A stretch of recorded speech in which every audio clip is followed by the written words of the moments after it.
요한계시록 2장 8절부터 11절까지 있는 말씀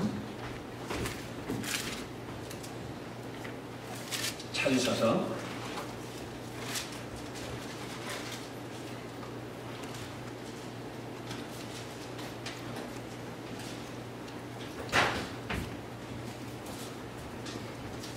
요한계시록 2장 8절부터 11절까지 있는 말씀 함께 같이 큰 목소리로 읽습니다. 시작. 서머나 교회 사자에게 편지하라. 처음이며 마지막이며 죽었다가 살아나신 이가 이르시되 내가 내 환난과 궁핍을 알거니와 실상은 네가 부유한 자니라.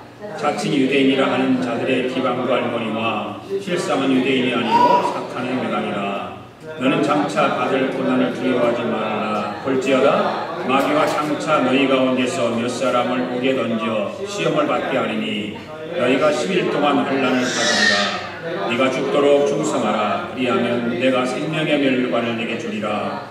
귀 있는 자는 성령이 교인에게 하시는 말씀을 들을지어다. 이기는 자는 둘째 사망의 해를 받지 아니하리라. 아멘. 오늘도 은혜 받기를 원합니다. 인사하시면서 앉으십시오. 감사합니다. 오늘도 주께서 우리 가운데 베푸시는 은혜가 요한계시록을 통해서 주어질 줄로 믿습니다. 요한계시록은 주제가 큰 제목이 두 가지가 있다고 말씀을 드렸었는데 큰 두 가지 주제가 뭘까요? 예수 그리스도와 교회입니다. 예수 그리스도와 교회. 큰 주제가 그거예요. 왜 예수 그리스도일까? 바로 예수 그리스도의 계시이기 때문에 그렇습니다. 하나님께서 예수 그리스도를 통해서 예수 그리스도께서 천사를 통해서 천사는 또 사도 요한에게 계시로 보여주신 책이 요한계시록입니다.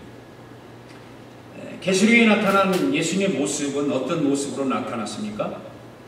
십자가의 모습으로 나타났습니까? 고통당하는 모습으로 나타났습니까? 아니죠. 부활하신 예수님의 모습으로 나타났습니다. 십자가상의 예수님이 아니었습니다. 죄인들을 구속하시는 그 십자가의 표상으로 나타난 예수님이 아니라 부활하신 예수님으로 나타났어요. 그리고 그 부활하신 예수님께서 7뼈를 쥐고 7 금촛대 사이로 거니셨어요. 그리고 예수님은 발에 끌리는 옷을 입었고 가슴에 금띠를 띠고 머리에 털의 시기가 양털 같고 눈 같았다. 그리고 눈은 어땠어요? 불꽃 같다고 그랬습니다. 발은 풀무불에 단련한 빛난 주석 같다고 그랬습니다. 음성은 많은 물소리 같다고 그랬습니다. 폭포수와 같은 물소리죠. 오른손에 7뼈이 있고 입에서 좌우에 날선 검이 나오고 얼굴은 해가 힘있게 비치는 것 같았다. 이 계시록에서 부활하신 예수님의 모습은 이렇게 나타났습니다. 그리고 예수님은 말씀하십니다. 나는 산자다. 이렇게 말씀하세요. 예수님은 산자가 되시는 주님이십니다. 아멘. 예수님은 살아계신 분이십니다. 믿습니까? 나는 영원한 산자다. 알파와 오메가다. 이렇게 말씀하시죠. 그리고 예수님은 말씀하시기를 전에도 계셨고 장차 오실 자다. 그렇게 예수님을 말씀하고 있습니다.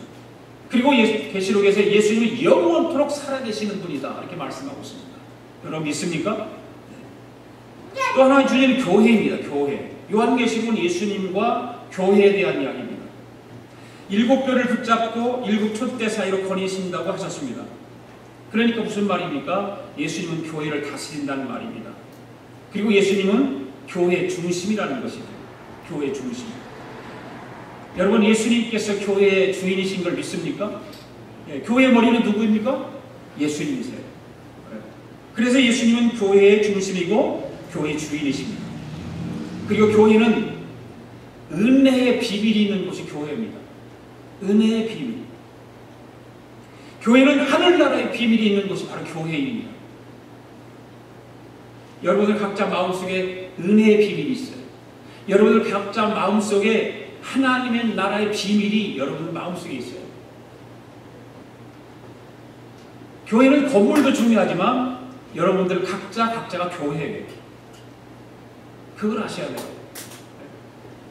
이런 비밀들을 예수 그리스도의 계시를 통해서 7 교회의 편지로 보내는 것입니다. 여러분 7 교회의 특징들을 내가 말씀드렸잖아요. 에베소 교회와 서머나 교회는 초대교회를 상징한다고 말씀드렸습니다. 버가모 두아디아 교회는 중세시대 타락한 교회를 상징한다고 말했습니다. 4대 빌라델피아는 중세 타락에서 새롭게 변형된 교회, 새롭게 변혁된 교회. 그리고 라오디게아 교회는 말세의 영적인 생명력을 상실한 말세의 교회의 모습을 보여주겠다 이렇게 말씀을 드렸습니다. 그러니까 서머나 교회나 빌라델피아의 교회 같은 경우에는 너희들이 정말 잘했다면서 칭찬을 듣는 교회였어요. 칭찬을 듣는 교회. 그러나 사대교회나 라오디게아 교회는 너희들이 이렇게 하면 안 돼. 이렇게 해도 되겠어? 하고 책망을 듣는 교회였습니다. 그런데 예배소 교회나 버가모 교회, 두아디라 교회는 칭찬도 듣고 책망도 들었던 교회입니다. 지난주에는 책망과 칭찬을 함께 들은 예배소 교회에서 말씀을 드렸습니다. 오늘은 칭찬만 들은 서머나 교회에 대해서 공부를 하도록 하겠습니다. 서머나 교회는 칭찬만 주님으로부터 들었습니다. 왜 칭찬만 들었을까? 여러분들이 오늘 8절에서부터 11절까지 있는 말씀이 서머나 교회가 칭찬 들은 내용에 다 기록되어 있습니다.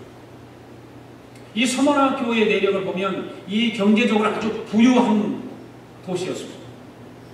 정치적인 영향력도 대단했습니다. 신로마적인 그런 성격을 띈 도시가 바로 서머나 교회였습니다. 지역이었습니다. 그리고 로마 황제 숭배가 아주 극성을 부리고 있던 도시가 바로 서머나입니다. 이런 도시 가운데에 세워진 교회가 서머나 교회예요. 서머나 교회는 예수 그리스도를 믿기 때문에 당하는 말할 수 없는 불의, 고난, 고통, 아픔 이런 것들을 감수하면서 신앙생활을 견고하게 나갔습니다. 서머나 교회는 책망을 받지 않는 칭찬만 들은 교회였습니다. 그 서머나 교회의 성도들의 삶과 신앙을 보면서 예수님도 감히 책망할 수 없었다는 거죠. 주님을 위해서 목숨을 버리고 있었던 이 교인들을 향해서 무슨 예수님께서 책망을 하시겠어요? 칭찬밖에 할 수가 없었어요. 신앙을 지키기 위해서 고난을 받다가 결국은 피를 흘리면서 순교하는 사람들이 이 서머나 교회는 많이 있었다고 하는 것입니다. 그리고 그 교회 안에는 예수님의 숨소리가 들리는 교회였어요. 교회 안에는 그런 은혜로 가득 찼어요. 예수 그리스도의 사랑으로 가득 찼어요. 그래서 그 교회 승리는 그 당시에 근처 많은 옆 지역에 있는 흩어져 있던 많은 도시 교회들에게 귀감이 되었다고 하는 것입니다. 그러면서 많은 교회들이 그래요. 서머나 교회를 보라는 거예요. 성도들과 성도들 사이에서도 서머나 교회를 좀 보라. 저토록 극심하게 극렬한 고난을 받으면서도 믿음의 승리를 이루어낸 그 서머나 교회를 한번 보라는 거예요. 교회에 분쟁이 일어나고 우상 숭배가 가득하고 이런 교회를 향해서 이 믿음의 사람들은 서머나 교회를 좀 보라는 거예요. 교회들이 어려움에 직면할 때마다 서머나 교회는 승리하는 교회 가운데 하나로 상징되어지는 것입니다. 오늘 우리가 주님을 기다리는 교회들의 이야기 5번째입니다. 그래서 서머나 교회에 보내는 편지의 내용을 살펴보면서 승리와 칭찬의 상징인 서머나 교회 성도들의 믿음과 신앙을 우리가 공부하는 그런 우리 아가페 교회가 되기를 바랍니다. 그렇다면 서머나 교회가 누리고 있었던 엄청난 승리의 비결은 무엇일까? 첫째로 그들에게는 예수님의 위로의 말씀이 있었다는 것입니다. 자, 8절 9절 말씀 읽습니다. 시작. 서머나 교회 사자에게 편지하라. 처음이며 마지막이요 죽었다가 살아나신 네가 이르시되 내가 네 환난과 궁핍을 알거니와 실상은 네가 부유한 자니라. 자칭 유대인이라 하는 자들의 비방도 알거니와 실상은 유대인이요 아니요 사탄의 회당이라. 아멘. 여러분, 서머나 교회에 나타난 예수님의 모습은 어떻게 나타났습니까? 지금 뭐라고 말하죠? 죽었다가 다시 살아나신 살아계신 예수님으로 나타나잖아요. 그 부활하신 예수님이 나타나신 것입니다. 죽었다가 다시 살아나셔서 서머나 교회에 나타나신 살아계신 예수님은 어떤 하나 예수님이에요? 처음과 나중이셔서 살아계셔서 지금도 역사하시는 예수님. 우리 가운데도 오늘 그 예수님이 찾아와 주신 줄을 믿습니다. 살아계셔서 우리 가운데 역사하시고 살아계셔서 우리의 모든 삶을 주관하시는 그 예수님이 오늘도 예배 가운데 이곳에 여러분의 마음속에 찾아와 계시는 줄 믿습니다. 여러분, 환난이나 궁핍을 경험하지 못한 사람들은 알 수 없지만 환난을 겪어보고 궁핍을 겪어본 사람은 그것이 얼마나 고통스러운 것인가를 알 수가 있습니다.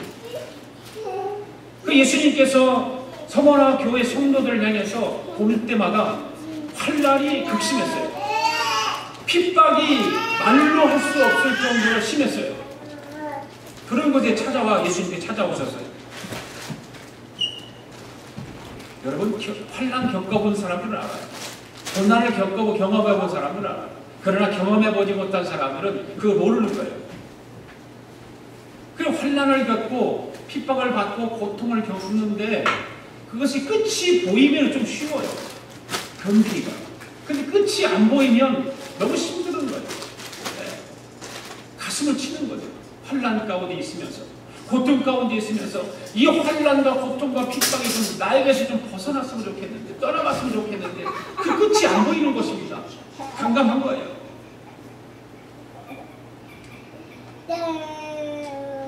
이 서머나 교회가 핍박받을 당시에 그 교회 담임 목사님이 누구였냐면 폴리감이라고 하는 목사님이었어요.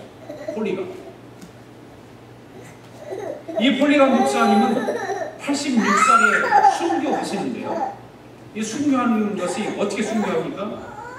너무나도 훌륭한 인격을 가진 목사님이었어요. 사회적으로 많은 존경을 받는 목사님이었어요. 그래서 폴리감 목사님을 이제 핍박하는 사람들이 불러다가 너무나 유명하고 사회적으로도 존경받고 이런 분이기 때문에 그 신문하던 사람들도 이 사람을 그냥 죽이고 그러려고 하니까 좀 자기들의 양심에 갇히게 온 거예요. 그래서 어떻게 하면 이걸 좀 살려야 되겠다는 생각을 가지고 있는 거예요. 그 살릴 방법이라고 하는 게 뭡니까? 예수님을 모른다고 부정하라는 거예요. 부인하라는 거예요. 그 형식적으로만 하면은 우리가 살려줄 수 있지 않느냐. 당신 마음속에 예수님이 있지만 형식적으로 우리에게 보여주는 거 말로 하는 것을 할 수 있지 않느냐. 예수님을 모른다라고 하면 모든 것이 해결되니까 그 말만 하라는 거예요. 이 말을 듣고 어떤 폴리감 목사님께서 뭐라고 했을까요? 부인했을까요? 그렇지 않겠죠? 폴리감 목사님께서 이렇게 대답을 합니다. 내가 86년 동안 예수님을 믿었지만 예수님께서는 단 한 번도 나를 모른다고 배신한 적이 없는데 내가 어떻게 예수님을 모른다고 배신할 수 있겠는가? 내가 어떻게 예수님을 모른다고 배신할 수 있겠는가? 예수님은 한 번도 나를 모른다고 해본 적이 없는데 내가 어떻게 그렇게 할 수 있는가? 라고 하면서 그 말에 거절을 했다고 합니다. 그래서 그 폴리감 목사님은 어떻게 처형을 당합니까? 화형을 당해요. 화형. 불에 태워주세요. 당시에 예수 믿는 사람들이 얼마나 고통 가운데 있었는가를 알 수가 있잖아요. 사람을 죽이는데 그냥 목을 쳐서 죽이는 것도 아니라 불 속에 집어넣고 불에 태워줍니다. 무지무지한 핍박 가운데서도 예수 믿는 사람은 이 서머나 교회는 그 신앙의 절개를 지켰다는 거예요. 9절 말씀을 다시 보십시오. 네가 내 환난과 공포를 아노니 실상은 네가 부유한 자냐. 자칭 유대인이라 하는 자들의 해방도 아노니 실상은 유대인이 아니요 사단의 해라. 예수님께서 말씀하세요. 네가 환난과 공포를 받는 것을 내가 안다는 거예요. 예수님 말씀하세요. 너희들이 받는 고통, 너희들이 받는 환난 내가 안다. 그런데 너희들이 고통받는 것이 그것이 가난하고 너희들이 받는 것이 그것이 아주 뭐 잘못된 것이 아니라 너희들이 지금 받는 고통은 부유한 자다. 부유한 자다. 잘하는 거다. 그러면서 뭐라고 그래요? 자칭 유대인이라고 하는 사람들이 회방을 놓는데 그들은 실상은 유대인이 아니라 뭐라고 그랬어요? 사탄의 앞잡이다. 앞잡이. 예수님께서 말씀하셨어요. 여기서 아노니라고 하는 단어가 2번이 나오잖아요. 안다. 이 안다라고 하는 무엇을 안다라고 했을까? 본문에 보면 환난 같다. 환난. 너희들이 지금 받고 있는 환난을 내가 안다. 그런데 지금 서머나 교회의 성도들이 받는 환난은 무슨 환난입니까? 왜 환난을 받습니까? 예수님을 믿는 것 때문에 환난을 받는 것입니다. 그들이 신앙 때문에 지불하고 있었던 값비싼 대가, 그 고통을 주님이 뭐라고? 아신다 그 말이에요. 주님이. 예수님을 위해서 그렇게 고통받는 그 고통을 예수님이 기억하신다는 거예요. 할렐루야. 그래 두 번째는 궁핍을 안다고 해서 궁핍. 궁핍이라고 하는 문자 그대로 뭡니까? 가난하다 그 말입니다. 돈이 없다 그 말이에요. 물질적인 궁핍을 얘기하는 것입니다. 그 당시 사회적으로 보면 예수를 믿게 되면 돈 벌 수 있는 길이 없었다는 거예요. 예수 믿는 사람이 장사라면 장사를 가로막고 직장을 못 다니게 하고 이런 고통과 아픔이 있었던 것이죠. 이 궁핍함이라고 하는 궁핍을 경험하지 않은 사람, 가난을 경험해보지 않은 사람 모르잖아요. 가난을 경험해본 사람은 아는 거예요. 이 궁핍함이 얼마나 고통스러운가, 얼마나 이 세상을 살아가기 힘든 것인가. 재정적으로 많은 어려움을 겪었습니다. 지금도 유대권에서는 이런 일들이 일어나고 있지 않습니까? 예루살렘만 가도 그래요. 유대주의자들은 기독교인들이 예수 믿는 사람들이 예배하는 예배 장소에 와서 문에서 기다리고 있어요. 자기 유대교인들이 거기 오는가 확인하는 거죠. 기독교인들이 어차피 예배를 드리는 사람들이니까 그들이 막을 길이 없지만 유대교인들이 와서 그곳에 와서 예배 드릴까 봐서 교회 문 앞에 와서 기다리고 지키고 있어요. 그 혈기권에 있는 사람들 더 말할 나위 없이 예수 믿는 사람들을 고통 가운데 몰아넣고 있죠. 지금도 혈기권에 있는 뿐만 아니라 이집트를 비롯해서 여러 비슷한 나라들이 예수를 믿는 믿으면 절대로 지급할 수 없다라고 하는 그런 재정적인 문제들, 경제적인 문제들. 그러니까 예수 믿는 사람은 도처에서 가난 가운데 힘들게 살아가는 사람들이 많다는 거예요. 예수 믿게 되면 그들이 방해하니까 장사하는 것도 포기해야 돼요. 이스라엘에서 선교하는 선교사들 얘기는 기간이 되면 이사를 수도 없이 다닌대잖아. 왜? 유대인들이 와서 체크를 하고 잡아가려고 하니까 도망다니는 거야. 이사를 해야 돼요. 계속. 그곳에서 자녀를 낳고 그곳에서 자녀가 군대를 가서 군인으로 제대를 한 그런 목사님인데도 불구하고 이사를 다니는 거예요. 예수 믿는 거 하나 때문에, 복음 전하는 거 하나 때문에 위협을 받고 있다는 거죠. 그런 이 서머나 교회 성도들에게 예수님께서 말씀하시는 것을 우리의 궁핍을 아신다. 그리고 뭐라고 말씀하세요? 내가 네 환난과 궁핍을 아노니 실상은 네가 부유한 자다. 이렇게 말씀하세요. 궁핍한데 어떻게 부유한답니까? 가난한데 어떻게 부유한답니까?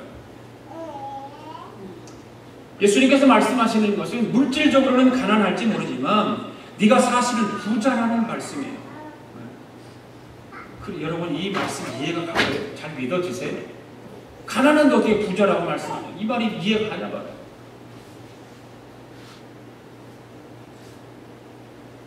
예수님 말씀하시는 무슨 말씀일까요? 믿음의 부유한 자를 얘기하는 거죠. 살아계신 하나님 영광에서 부유하고 그 예수님과 누릴 수 있었던 교제의 아름답고 찬란한 기쁨에서 부유했던 사람들.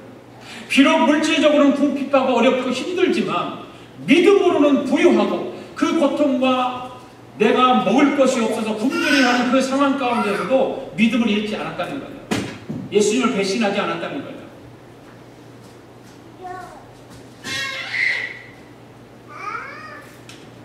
그리고 예수님께서 유대인 그들이 겪고 있는 뭘 안다고 했습니까?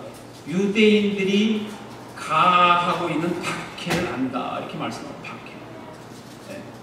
이 서머나는 로마 황제를 숭배하는 그 당시에 아주 심했던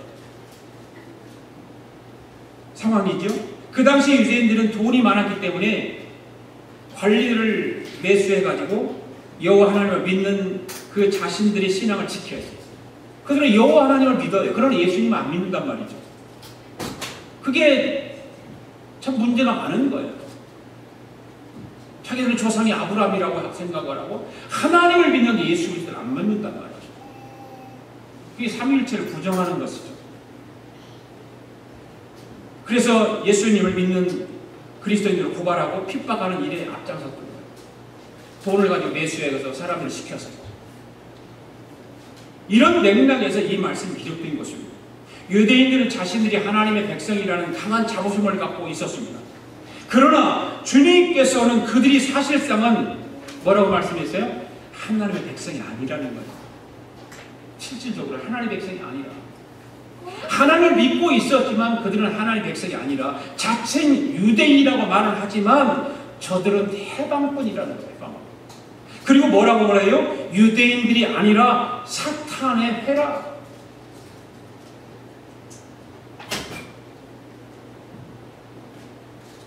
자칭 유대인들은 겉으로는 하나님의 백성이라고 말하지만 사실상 하나님의 백성일 수가 없었습니다. 그들은 사단의 도구일 뿐이었습니다. 그들에 의해서 너희들이 받고 있는 고통과 눈물과 고발과 증상과 모략도 내가 다 안다는 거예요. 예수님께서 말씀하고 내가 다 안다. 우리가 신앙생활하면서 때로는 이런 일들을 경험하잖아요. 예수님을 모르는 사람들에게 고통을 받을 때 있잖아요. 그럴 때 섭섭해요. 사실은요. 왜 예수 믿는데 자기들이 왜 예수 믿는 사람을 고통해? 지금 미국 현실이 지금 그렇게 돌아가고 있잖아요. 미국에서 예수 믿는 사람은 계속 고통을 가하고 핍박을 하고 예배도 못 드리게 하고 십자가도 못 걸게 하고 전도도 못하게 하고 찬양도 못하게 하고 학교에서든지 거리에서든지. 네.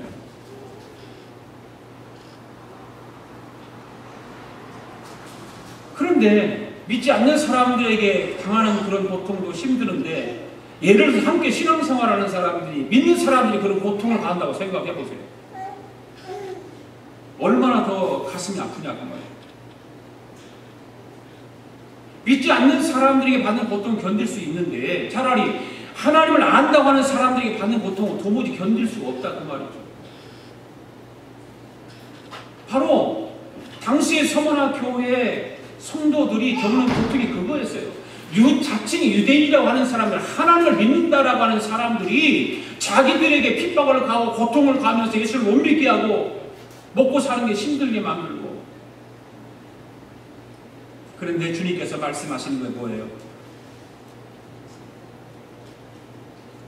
소위 하나님의 백성이라고 일컫는 그 사람들에게서 너희들이 당했던 그런 모략, 중상, 고통을 예수님이 알고 있다.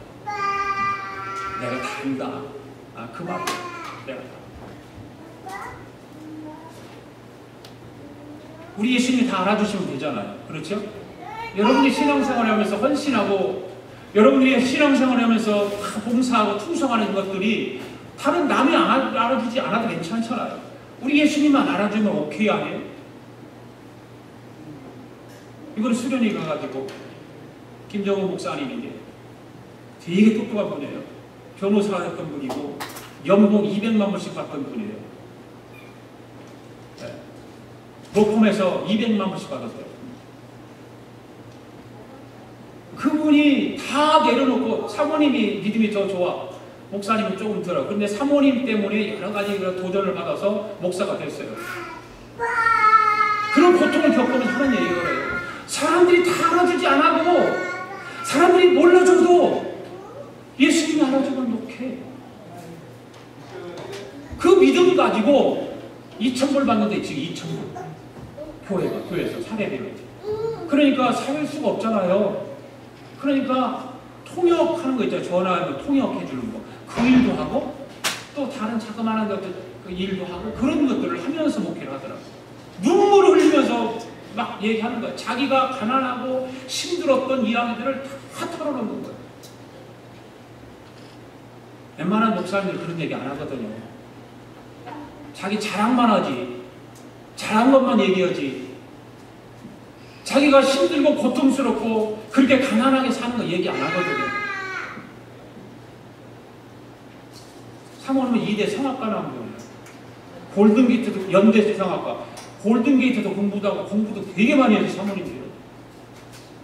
그런데 오직 예수님만을 위해서 헌신하는 그 모습이 그들 마음속에는 어떻겠어요?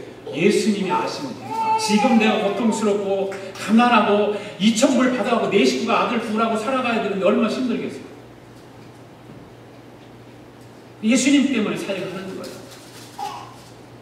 예수님께서 분명히 그 말씀하실 거예요. 서머나 교회 성도들에게 내가 너희들의 고통과 핍박을 다 안다.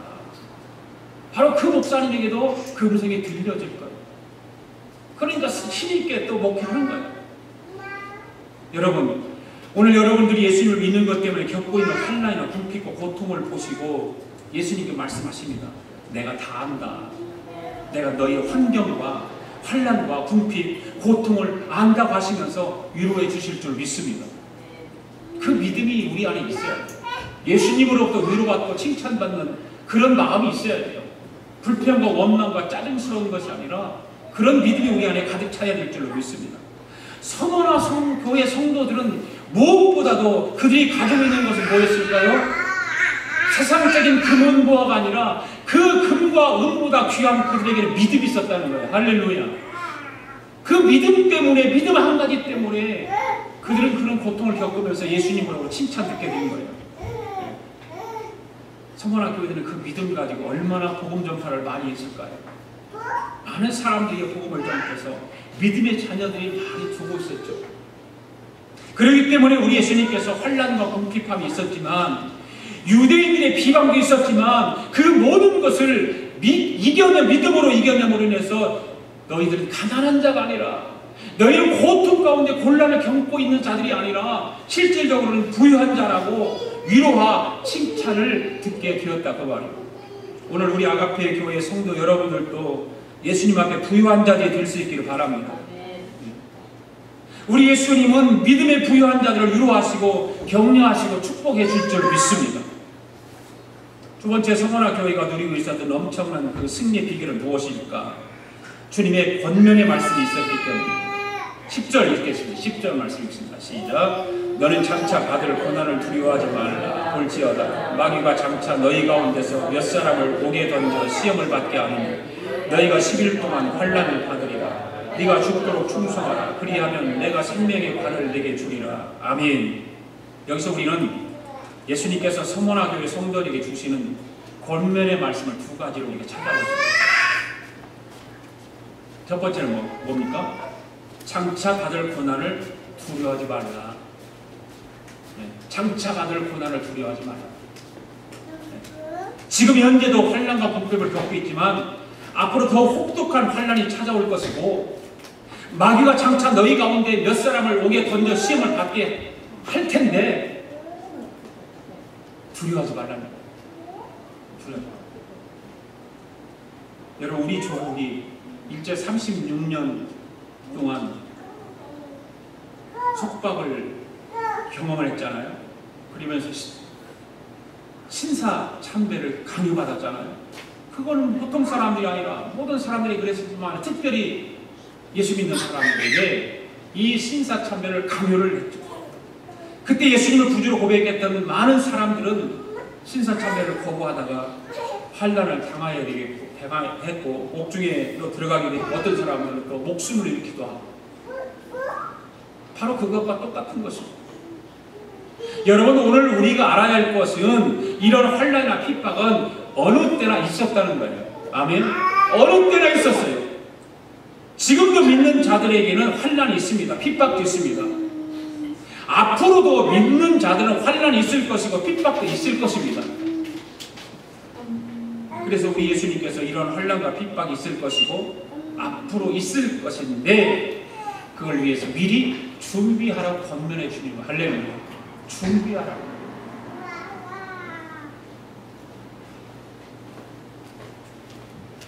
여러분, 금을 정금으로 만들려면 다 아시잖아요. 엄청난 뜨거운 불에 넣어서 단련을 시켜야 하듯이 우리 예수님께서 저와 여러분을 영적인 신앙이 되도록 단련하신다는 것을 기억할 수 있기를 바라요. 주님은 그걸 원하세요. 금 같은 보석으로 나오기를 원하세요. 예수님이 원하시는 그거예요. 적당히 노쇠나 동판이나 그런 것이 되기를 원하는 것이 아니라 금으로 정금같이 되어지기를 원하신다 그 말입니다. 예수님 그걸 원하세요. 그래서 우리가 권면하시는 거예요. 그런 환난을 대비하라, 준비하라는 거예요. 특히 10절의 말씀 보면 너희가 10일 동안 환난을 받으리라 이런 말씀이 있어요. 여기 10일 동안이라는 뜻을 무엇을 의미하고 있을까? 어떤 사람들은 그냥 숫자적인 것을 가지고 의미를 부여하는 사람도 있지만 저는 이 숫자적으로 보는 것보다 상징적인 것을 보아야 옳다고 생각을 하거든요.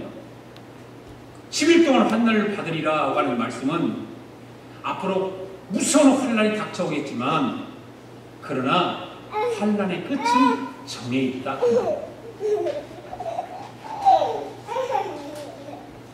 그러니까 그 정해진 기간이 지나면 좋은 날이 찾아온다는 소망의 말씀인 거예요. 할렐루야. 네. 여러분, 사람이 환난을 당하는데 그 환난의 끝이 보이지 않는다면 말로 다 할 수 없는 고통이 따르게 될 것이고 견디기 힘들 것입니다. 그렇잖아요? 네. 그러나 끝이 보이는 환난은 조금만 참고 견디면 되는 거예요. 끝이 보이니까. 끝이 있으니까. 네. 견딜 수 있어요. 참을 수 있어요. 여러분, 혹시 여러분 가운데 어떤 겪고 있는 환난이 있습니까? 그 환난의 끝이 보이지 않습니까? 우리 예수님은 저와 여러분이 겪고 있는 어떤 환난을 다 알고 계세요. 주님 다 알고 계세요. 네. 그 환난과 고난의 끝이 언제인지도 예수님은 알고 계세요. 여러분이 기억해야 할 것은 뭡니까? 하나님께서 정해두신 10일이라고 하는 기간이 다 차게 되면 고난의 날은 끝이라는 것입니다. 그 10일 기간만 지나면 끝이다. 그리고 분명하게 광명한 새날이 올 것이다. 계시록을 통해서 주시는 메시지는 다 그거예요. 광명한 새날이 우리 앞에 펼쳐질 것이다. 예수님은 우리에게 그걸 권면하세요. 그러기 위해서 준비하라는 거예요. 미리 준비하라는 거예요. 게을르지 말고. 환난이나 핍박은 언제든지 있기 마련입니다. 옛날에 있었으니까 이제는 없는 것이 아닙니다. 앞으로 환난도 있을 거예요. 누구든지 누구 앞에든 다 있어요. 핍박도 분명히 있을 거예요. 이런 환난과 핍박을 당하지 않으려면 미리 믿음으로 준비해야 될 줄로 믿습니다. 여러분, 기도로 준비하세요. 네. 여러분, 우리가 다 하나님 앞에 기도하는 것은 왜 기도합니까? 앞으로 내가 잘 되게 해달라. 그렇잖아요. 앞으로 우리의 자녀들이 이 땅에서 잘 되게 해달라고 기도하는 거 아닙니까? 내 신앙생활이 좀 잘 할 수 있도록 해달라고 기도하는 거 아닙니까? 예수님 닮을 수 있도록 하게 해달라고 기도하는 거 아닙니까? 우리 미래의 삶을 위해서 기도하는 것이 하나님 앞에 드리는 기도 아니에요?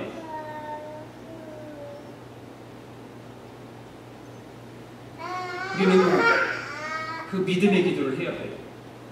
성원아 교회의 성도들은 그 믿음이 있었어요. 엄청난 고통과 아픔과 환난이 있어도 그 믿음 한 가지 때문에 불에 타서 죽으면서까지 예수님을 부정하지 아니하고 부인하지 아니하고 예수 그리스도의 복음을 전파하면서 생명을 바쳤다는 거예요. 여러분, 자녀들이 먼 훗날에 환난을 당하지 않고 고통을 당하지 않게 하려면 어떻게 해야 될까요?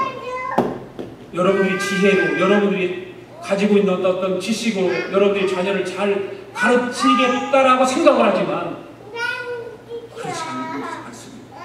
여러분의 믿음의 기도가 필요한 거예요. 예수 그리스도를 향한 믿음을 가지고 여러분의 자녀를 위해서 기도하면 하나님께서 그 기도를 들어주실 줄로 믿습니다. 저는 확신합니다. 여러분들 확신할 거예요. 그런데 확신하는데 기도는 안 한다는 말이죠.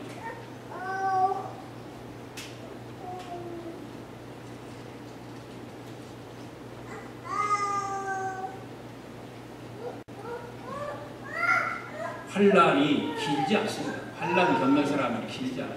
짧아요. 시간의 문제일 뿐이지 양적으로 많지 않습니다. 이 10일 동안이라고 하는 말을 하나님께서 모든 시험을 통제하신다 그런 뜻이기도 합니다. 모든 시험을 통제하신다. 그러므로 어떤 시험도 충분히 감당할 수 있다는 말입니다. 하나님께서 시험을 주실 때는 항상 감당할 만한 시험을 주신다고 말씀했잖아요. 성경에서. 그러죠?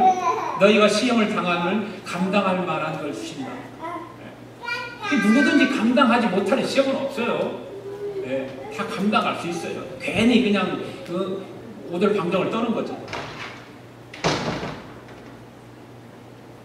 왜 그렇습니까? 모든 고난과 시험은 하나님의 통제 아래 있기 때문에 그런 거예요. 통제 아래. 하나님께서 허락해 주시는 거예요. 그것이. 그리고 그것이 영원한 것이 아니라 한시적이라는 말이에요.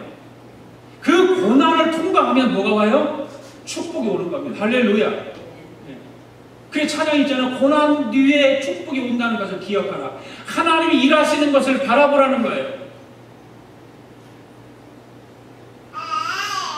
성도들에게는 우리는 지금 살아가는 현실 앞에 축복이 있기를 원하잖아요. 그것도 있어요. 없는 게 아니라 있지만 미래의 축복이 더 많습니다. 큽니다. 그것이 어떻게 이루어질까요? 믿음으로 기도하면, 믿음으로 기도하는 사람에게, 믿음으로 붙들고 예수님 앞에 기도하는 사람에게 미래의 축복은 더 커지는 것입니다. 여러분, 미래의 축복이 있기를 바랍니다. 그래서 오늘의 고난과 실패가 있어도 미래를 소유함으로 인해서 고난과 실패를 두려워하지 않는 예수님의 권면을 받아들이는 믿음의 기도가 여러분이 있기를 바랍니다. 마지막 세 번째는 서머나 교회가 누리고 있었던 엄청난 승리의 비결은 무엇일까? 약속의 말씀이 있었다는 하나님 주님께서, 예수님께서 약속하신 말씀이 있어요. 10절 하반절에서부터 11절 읽습니다. 시작. 내가 죽도록 충성하라. 그리하면 내가 생명의 관을 네게 주리라. 귀 있는 자는 성령이 교회들에게 하시는 말씀을 들을지어다. 이기는 자는 둘째 사망의 일을 받지 아니하리라. 아멘. 우리가 기억해야 될 것은 이 말씀 꼭 기억하고 암기할 수 있기를 바랍니다. 첫 번째 약속의 말씀이에요. 뭐예요?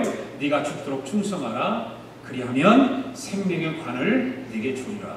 이 말씀이에요. 한번 해볼까요? 시작. 네가 죽도록 충성하라.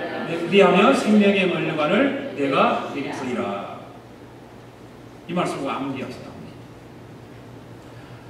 개역 개정판에는 관이라고 하는 단어 하나만 썼어요.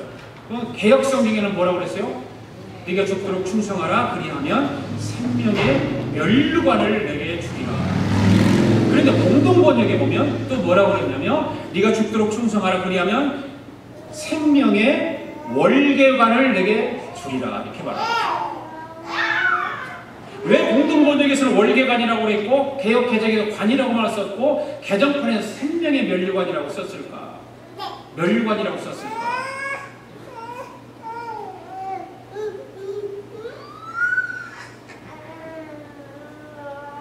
여기 보면 여러분 그 세 가지 거기다 써놨잖아요. 한번 넘겨보세요. 하나 더 보세요. 넘겨보세요. 세 가지 한번 같이 읽어봅시다. 시작. 네가 죽도록 충성하라. 그리하면 생명의 관을 내게 주리라. 내가 죽도록 충성하라. 그리하면 생명의 멸류관을 내가 주리라. 네가 죽도록 충성하라. 그리하면 생명의 월계관을 내게 주리라. 이게 세 가지 말씀. 이것을 한문에 보면 이런 말이 있어요. 불사이군. 불사이군의 신앙이라고 하는 단어가 있는데 그 말은 무슨 말이냐면 우리가 순교하는 일이 있다 하더라도 신앙을 지킨다 그런 뜻입니다. 여러분 순교하더라도 신앙, 여러분의 죽음이 되다왔어요. 지금 나라에서 지금 시에서 여기 왔어요. 산타클라라 시에서 예수 믿는 사람 잡아가기 위해서 왔어요. 여러분 어떻게 하시겠어요? 나는 죽으면 죽었지 안 잡혀가겠다, 예수님 부정하지 않겠다, 그럴 자신 있어요? 아니, 나는 살려줄 수 있다고 해서 비고 그러겠어요. 그런 사람도 있을 거예요. 그러나 대부분의 사람들은 부정하지 않으리라고 생각해요. 나는 죽어도 예수님을 믿겠습니다. 나는 예수님은 못 살아요. 그런 사람 대만일 거예요. 순교하는 이 있다고 하면 신앙을 지킵니다. 여기서 충성한다라고 하는 말은 믿음을 지킨다는 뜻입니다. 믿음을 지킨다라고 하는 말은 확신을 가지고 끝까지 견딘다는 말입니다. 어떠한 일이 있어도 내 신앙과 내 믿음은 내가 지킨다는 거예요. 어떤 환난과 핍박과 고통이 있다 할지라도 내 믿음은 내가 지킨다는 말입니다. 죽음에 이른다 할지라도 계속적으로 우리 주님께 충성을 다짐하는 뜻이에요. 충성이라는 것이, 충성하라 그러면은 교회 와서 일하고 그런 건 충성으로 생각할 때 아니에요. 그건 내 믿음을 끝까지 지키는 것이 충성이에요. 하나님 앞에 믿음에 대해서 게을르지 말고 정말 하나님이 원하시는 그 단계까지 이르도록 최선을 다해서 달려가는 거예요. 끝까지 지키는 거예요. 견디는 거예요. 어떤 괴로움이 나한테 있다, 어떤 고통과 아픔이 신앙생활 하면서 있을지라도, 죽음이 있다 할지라도 나는 주님 앞에 충성을 다하겠습니다. 군대 간 사람들이 충성을 다짐하는 걸 우리가 알잖아요. 충성하면 뭡니까? 그 말 한마디 하면은 거절 못하는 거예요. 상관에게. 충성 한번 하면 끝까지 그 충성을 다짐하고 가야 돼요. 제대할 때까지. 우리가 한 가지 알아야 할 것이 있어요. 개역 성경에서는 생명의 면류관이라고 되어 있습니다. 그리고 개역 개정은 관이라고 되어 있고 공동 번역에서는 월계관으로 되어 있습니다. 여기서 생명의 면류관이라는 걸 원어적인 해석은 디아데마라고 하는 단어를 씁니다. 디아데마. 이것은 무슨 면류관을 의미하냐면 왕의 면류관을 의미해요. 왕의 면류관.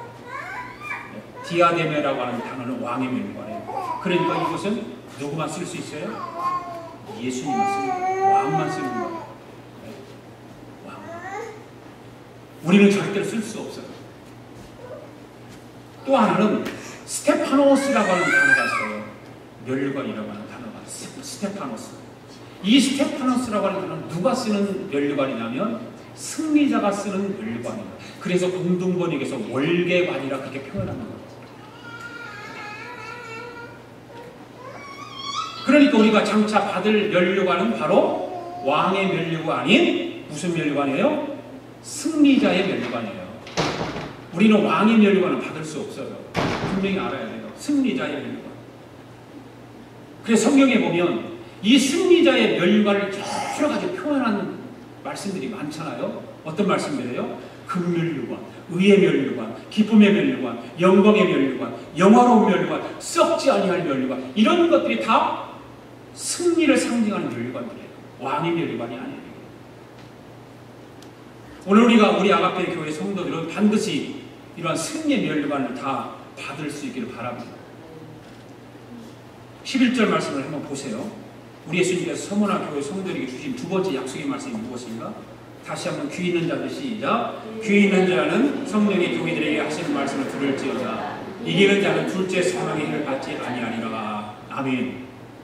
에베소 교회 지난주에 공부했듯이 향해서 어떤 말씀을 하셨냐면 귀 있는 자는 성령의 교회들에게 하시는 말씀을 들을지어다. 이기는 자는 그러면서 뭐라고 말씀하고 있냐면 네가 하나님 낙원에 있는 생명나무 열매를 주어 먹게 하리라 이렇게 말씀했어요. 그런데 오늘 11절에서 뭐래요? 귀 있는 자는 성령의 교회들이 주시는 말씀을 들을지어다. 이기는 자는 뭐예요? 둘째 사망의 해를 받지 아니하리라 이렇게 말씀하고 있습니다. 여러분 여기서 이기는 자는 어떤 사람일까? 고난이 있어도 고난이 이길 수 있는 믿음을 가진 사람을 말하죠. 에베소에서 말씀이나 오늘 서머나 교회에 대한 말씀이나 같은 거죠.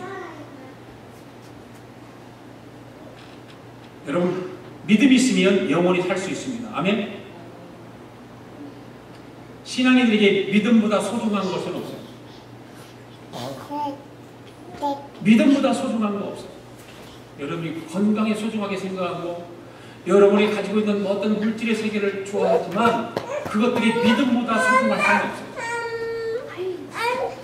믿음이 없으면 가진 것이 있어도 불안한 거예요.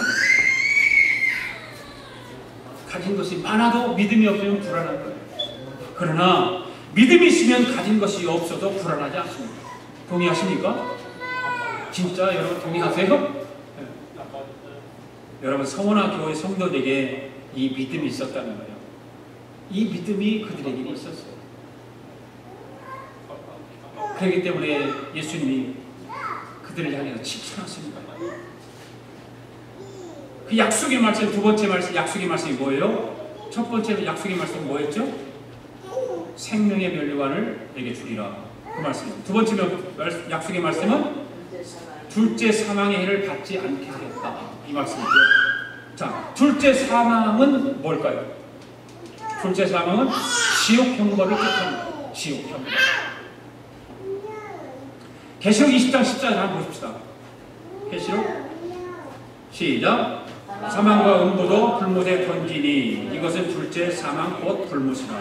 21장 8절 말씀 한번 봅시다. 시작. 두려워하는 자들과 믿지 않은 자들과 흉악한 자들과 살인자들과 음행하는 자들과 점술가들과 우상숭배자들과 거짓말하는 자들 불과 유황으로 타는 못에 던지니 이것이 둘째 사망이라. 둘째 사망에 대해 분명히 말하고 있죠. 유황불이 펄펄 끓는 지옥 형벌을 뜻하는 거예요. 그 불못으로 가는 것이죠. 이 불못은 죽지 않고 영원토록 고통을 당하는 것이 불못이에요. 이 세상에서 그리스도인을 억누르고 박해했던 자들이 지금 당장 승리하는 자처럼 보이지만 그들에게 지옥의 형벌이 피할 수 없는 것이라면 그것이 그들에게서 이 땅에서 누리고 있는 것들이 어떤 영광이라든지 어떤 권력이라든지 그런 것이 무슨 의미가 있겠느냐 그 말이에요. 생각해보세요. 많은 사람들이 이 지옥과 천국에 대해서 무관심하게 살아가는 것은 많아요. 죽으면 끝이다. 무슨 관계이냐? 죽으면 끝이지. 그러나 사후세계는 분명히 있는 것입니다. 천국이 있고 지옥이 있는 것입니다. 그러니까 그리스도인들에게 둘째 사망의 해를 받지 않는다고 하는 것은 무슨 말입니까? 지옥 형벌과는 상관없다. 그러니까 성원아 교회의 성도들에게 예수님께서 말씀하시는 생명의 면류관을 첫 번째로 주실 것이고 두 번째는 뭡니까? 둘째 사망하고는 상관없다. 천국이 약속되어야 됐다. 그 말이죠. 우리 이 땅에 삶이 끝날 때 지옥을 두려워해야 될까요? 두려워하지 말아야 될까요? 두려워하지 않아도 되지요. 그렇죠? 아멘? 여러분 두려워하지 않아도 됩니다. 이것이 바로 믿음의 사람들에게, 예수 믿는 사람들에게 특권이요 약속의 말씀이에요. 예수님은 분명히 우리에게 약속의 말씀을 주셨어요. 이 말씀을 꼭 붙드시기 바랍니다. 말씀을 마치겠습니다. 오늘 본문에서 서머나 교회 성도들에게 죽도록 충성하라. 그리하면 네게 생명의 관을 주시겠다고 약속해 주셨습니다. 지옥에 떨어지지 아니하는 둘째 사망의 해를 받지 않는 상을 주시겠다고 약속하셨습니다. 사랑하는 교회 여러분, 이 약속의 말씀이 서머나 교회 성도들에게만 주시는 약속의 말씀일까요? 아니죠. 분명히 말씀을 드리지만 그렇지 않습니다. 오늘 우리 교회 성도들에게도 똑같은 약속의 말씀을 주신 것이라고 저는 믿습니다.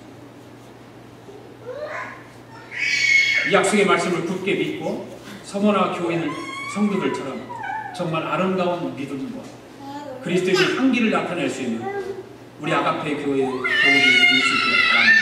아멘. 할렐루야.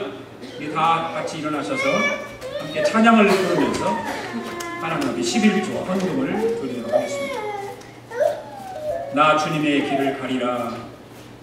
하늘의 부르심 따라서 주님의 얼굴을 구할 때 거룩한 성령 임하시니 물과 피를 쏟으신 하나님의 어린 양 주님 사랑합니다.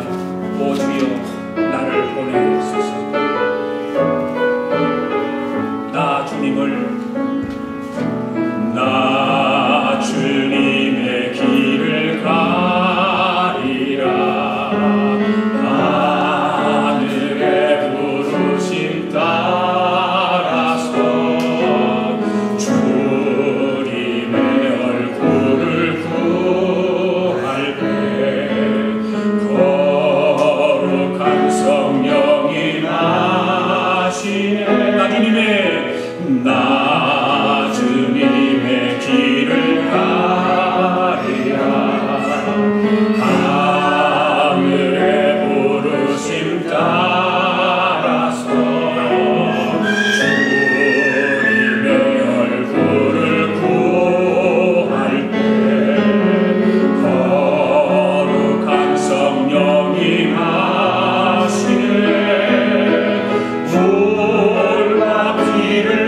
하나님의 어린 양 주님 사랑합니다. 오 주여 나를 보내소서.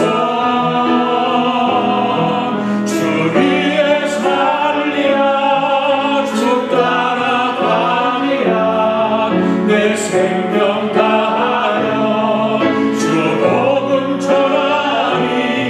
오 승리하리라 그 날은 오리라. 난 결코 돌아서지 않으리. 나 주님의 길을 가리라. 나 주님의 길을 가리라. 하늘의 부르심 따라서 주님의 얼굴을 구할 때 거룩한 성령이 마시네. 물과 피를 쏟으시 하나님의 어린 양 주님 사랑합니다. 오 주여 나를 보내소서. 주 위에 살리라 주 따라가리라 내 생명 다하여 주 복음 전하리. 곧 승리하리라 그 날은 오리라. 결코 돌아서지 않으리. 주 위에 살리라 주 위에 살리라 주 따라가리라 내 생명 다하여 주 복음 전하리. 곧 승리하리라 그 날은 오리라. 난 결코 돌아서지 않으리. 주 위에 살리라 주 위에 살리라 주 따라가리라 내 생명 다하여 주 복음 전하리. 곧 승리하리라 그 날은 오리라. 난 결코 돌아서지 않으리.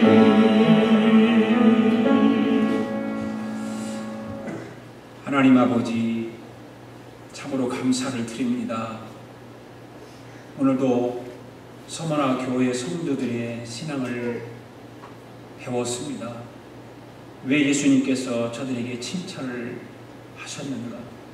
왜 칭찬을 들을 수밖에 없었는가?